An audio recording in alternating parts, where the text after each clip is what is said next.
পুজোর আগে দীঘার পর্যটকদের জন্য সুখবর। জগন্নাথ মন্দির উদ্বোধনের পর থেকে দীঘায় বেড়েছে পর্যটকদের সংখ্যা। পাল্লা দিয়ে বেড়েছে টোটো অটোর অতিরিক্ত ভাড়া চাওয়ার অভিযোগও। পর্যটকদের এই সমস্যা সমাধানে এগিয়ে এলো পূর্ব মেদিনীপুর জেলা পুলিশ। দীঘা সহ শঙ্করপুর, মন্দারমণি, তাজপুর জুড়ে চালু করা হলো যাত্রী সাথী অ্যাপ ক্যাব পরিষেবা। 24 ঘন্টা পরিষেবা দেবে এই অ্যাপ। পুরনো দীঘায় এই পরিষেবার আনুষ্ঠানিক উদ্বোধন করলো পূর্ব মেদিনীপুর জেলা পুলিশ।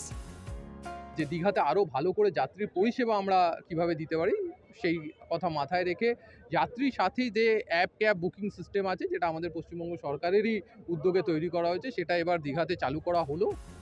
এই নতুন পরিষেবার আওতায় 250টি অটো ও ট্যাক্সি, দীঘা, মন্দারমণি ও তাজপুরে পরিষেবা, 130টি অটো ও 120টি ট্যাক্সি। স্মার্টফোনের মাধ্যমে গাড়ি বুক করা যাবে। গাড়ি চালক অতিরিক্ত ভাড়া চাইলে সংশ্লিষ্ট অ্যাপের মাধ্যমেই অভিযোগ জানানো যাবে। নতুন অ্যাপ পরিষেবায় পর্যটকদের পাশাপাশি খুশি অটো ও ট্যাক্সি চালকরাও। এটা যেহেতু এখন টেকনোলজি খুব ফাস্ট, সেই হিসাবে এখন তো করতে হবে। আর এক জায়গায় কোনোদিন আসবে না, আপনার সবাই ঘরে বসেই বুকিংটা করে।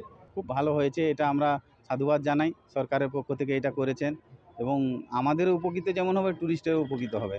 কারণ এই যে ভাড়া নিয়ে বারবার কমপ্লেন উঠে যে ভাড়া বেশি লিয়েছে, এবারে অ্যাপসের মাধ্যমে আর বলতেও পারবে না, আর কোনো পাবে না যে বেশি ভাড়া নিয়ে নিবা। আমরাও হচ্ছে গিয়ে এবার তাতে ভালো সুবিধা পাবো। দীঘার ট্রাফিক ব্যবস্থার উন্নতির জন্য এদিন 10টি নতুন ট্রাফিক বাইকেরও সূচনা করা হয়। ভবিষ্যতে সমগ্র জেলাতেই এই পরিষেবা চালুর পরিকল্পনা রয়েছে জেলা পুলিশের। দীঘা থেকে শান্তনু বেরা রিপোর্ট, NKTV বাংলা।